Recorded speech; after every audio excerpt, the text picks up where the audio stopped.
Hola Berlín. A ver, vamos con el desarrollo de los temas de actualidad esta tarde y tal como lo decíamos, el caso Procultura ha marcado la pauta con la determinación adoptada por la justicia durante la jornada del día de hoy, decisión de la Corte de Apelaciones de Santiago, que esta mañana rechazó de manera unánime desaforar al gobernador metropolitano, marcando una nueva derrota en la Fiscalía y dejando virtualmente sepultado ya el caso Procultura, al menos desde la perspectiva de Claudio Rego. Habrá que ver qué es lo que ocurre con Alberto Larraín, aunque hay quienes presumen que, dado las bajas medidas cautelares que le dejaron, prácticamente nulas, o sea, solo arraigo nacional, sin siquiera firma, muchos consideran que probablemente buena parte de esta historia se va a terminar desplomando.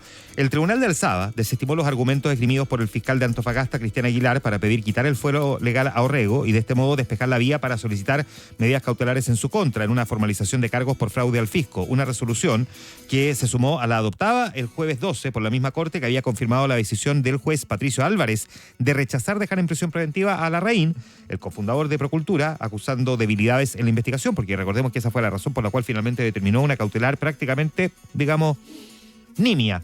La Corte estimó entonces que ni siquiera había méritos para dejar a Larraín y a los otros 3 imputados con arresto domiciliario y lo que dice la resolución del Tribunal de Alzada en ese momento es que la Corte comparte lo razonado por el Tribunal a cuanto que los antecedentes invocados por los acusadores no alcanzan a satisfacer el estándar exigible para imponer a los imputados las medidas cautelares solicitadas. Eso fue lo que se dijo en su momento. Ahora, las consecuencias del fallo de la Corte de Apelaciones es que probablemente el caso Procultura, muy bullado, puede terminar sin culpable y sin la plata, porque todavía no sabemos dónde está. Claro, salvo porque afortunadamente se había tomado la providencia de pedir una póliza por el total, una póliza que todavía no ha sido pagada. Hay un entrevero ahí entre la propia gobernación y la empresa Aspor, creo que es el nombre de la aseguradora, pero eso se encuentra en la Suprema y por el momento digamos que va ganando la gobernación, así es que lo más probable es que tengan que finalmente pagar la póliza completa y por lo tanto resarcir por los 1.000 millones que todavía faltarían, porque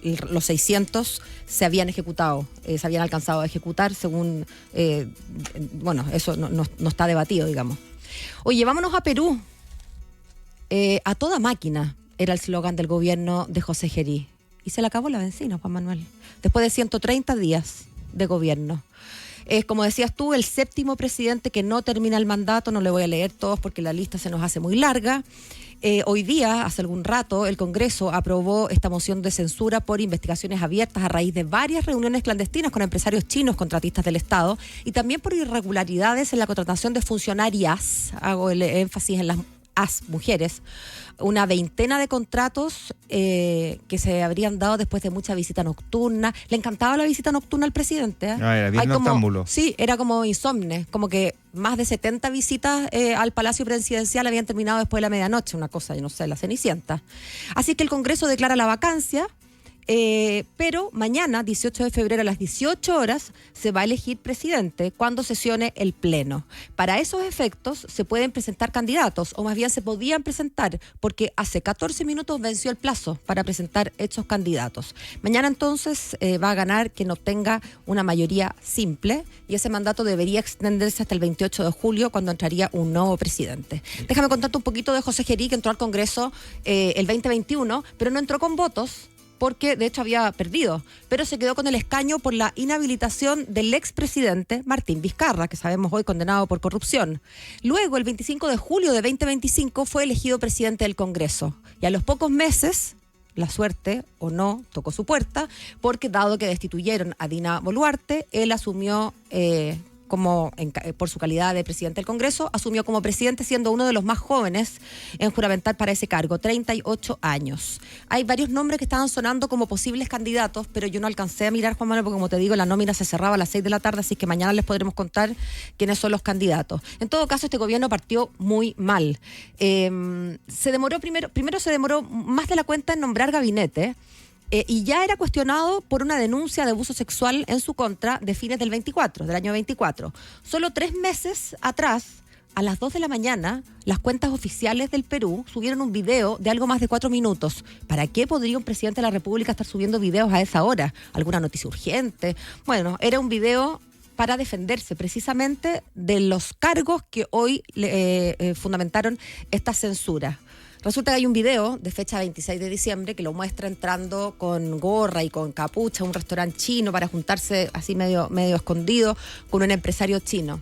Y en ese video, tratando de explicar lo que no resultó explicable, dice algo así como: yo prometí gobernar sobre la base de mi forma de ser. Soy un presidente que camina, que rompe protocolos, un presidente de acción, que sale a comer con o sin lentes, con gorra o sin gorra. No, sí, claro, claramente puede salir a comer con o sin gorra, con o sin lentes, lo que no se entiende es que salga semi escondido, ¿no es cierto?, entrando para juntarse con un contratista del Estado. Claramente no le resultó esta línea de defensa, porque fue su popularidad, que el primer mes tenía un 58%, cayó rápidamente al 30 o al 25 según la encuesta que se analice. Se supo de muchos vínculos con empresarios chinos, además.